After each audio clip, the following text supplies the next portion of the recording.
All right. All right. Thank you. Yeah. We're here to tell the University of Louisville to divest and invest. Let's say that together. Divest and invest. To our students. We don't want the University of Louisville to be a big contradiction. We tell you, get good grades, come to school, and on the other side, you'll have a career. But if the place of higher education where our young people are learning from isn't practicing what it preaches on every level, that is a contradiction. We must stop that. And I'm not new to UofL. I was a UofL student. So it's been important to me that UofL is represented on every level. Even as a PWI, we deserve divestment and investment into what matters to our students. Our students are everything. They're why we do what we do. The first thing I did when I woke up this morning is make sure that I signed the petition. I asked you to make sure, no matter where you are, if you're online or in person, make sure you have signed the petition. Put your name where your mouth is and make sure that the university knows you support divestment from the terrible things that we don't want our students to deal with when they leave college. It's right here. Divest from fossil fuels, police, and prisons. We should have measurable goals around that, and we should be able to see the university taking those steps, not just saying it, but doing it and checking in with the students to let them know it is actually happening. We say engage UofL community in decisions. Students, you are here, we're taking your money to keep this university alive. You should be a part of all the decision making to make sure that this school is listening to you and your values. We say invest in students and workers. I'm pro workers, I'm pro students, and I really congratulate you for doing what you're doing. But I have a treat for you. I have a graduate of UofL who helped fight for change right here on this campus, and I want him to lend a few words into why divestment with investment is the only path forward. Thank you. His name is Dre.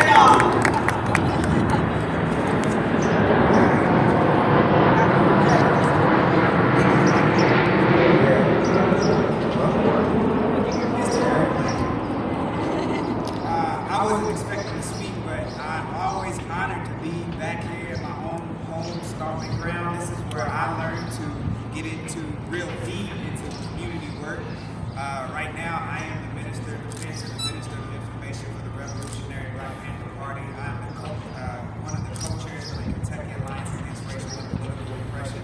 But it all started here as a parliamentarian for the NAACP. That was my first job. Then I became president. Then I became the president of STEM. Then I became the president of the Student Black Union here.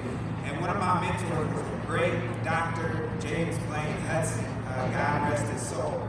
And he was the one that I actually conferred with to leave college.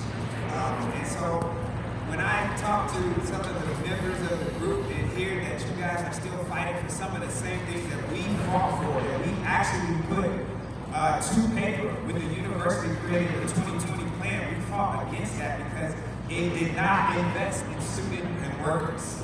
It did not invest in students' relationship with the community, right? It doesn't invest, this university doesn't work for the students, it works for itself. All these new buildings are not a product of what the students want, it's a product of what the alumni investors want. And that's not what we come here for. We come here to learn and to get an experience. And so if we want to experience the community, we should be allowed to, we should be invested into, like Shameka says, to do that. One of the things we cried for the whole 4 years I was here was that we get to learn all these trades and all this knowledge in our different departments, but we don't get to go into the community and put it into work until we actually leave here. But then we're just too busy trying to find a job that half the people that leave here don't get into the work that they really want to be into because now they're into their career fully. And so the university is supposed to teach us how to have a career and how to help our community at the same time. But here they're teaching you to pick one. Pick you or pick a community. That's good. And that's what they're teaching you. And I'm glad that you're still fighting to say we don't have to pick. We are our community, and my career can serve the community. And I want to encourage y'all to keep fighting, keep fighting, keep fighting. My first fight was right here over this building. For them to make that building, they first had to fire all the staff out of there because it was called the Black Building when that building came up. It was the only thing that the Black community had on campus that was ours, that we could go and feel safe because we are in a predominantly white institution. And I don't know if you know, but during the 70s and the 80s, that was a very violent time for a Black student on campus.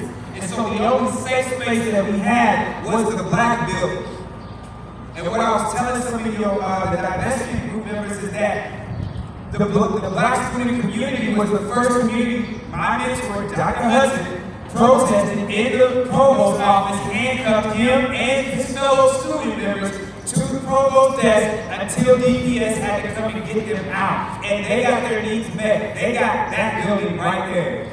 Ever since then, every other student, minority group, LGBTQ, Latino, women's, everyone who went to the university to fight for their piece of the pie, this is what happens. They took the Black piece and they said, all right, you kids, you can have this. You get this building. So then when the women came, instead of cutting the women's piece of the university out, they cut the Black piece in half.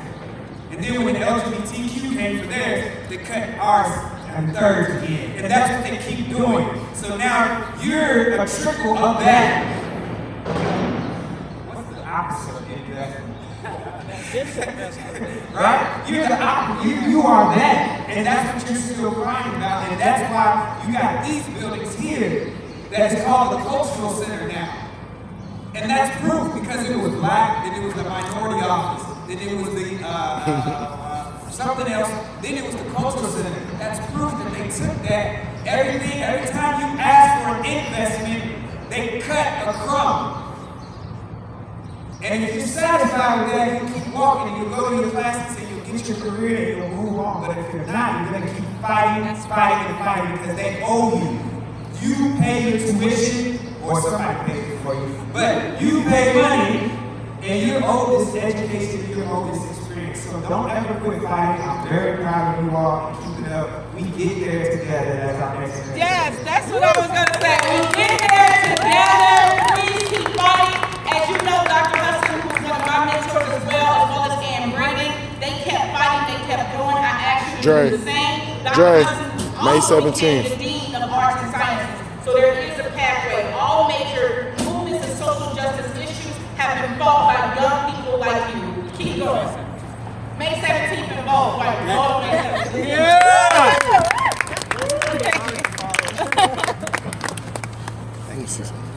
Thank you all so much for those amazing words.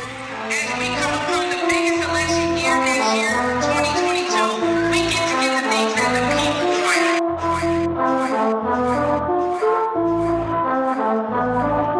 The people want a lot, and we have current leaders and candidates who are willing to push for what we want and what we deserve. Key to the city, key to the throne, key to the newest man that's gon' give us what we owe. I say, I am just a Black revolutionary.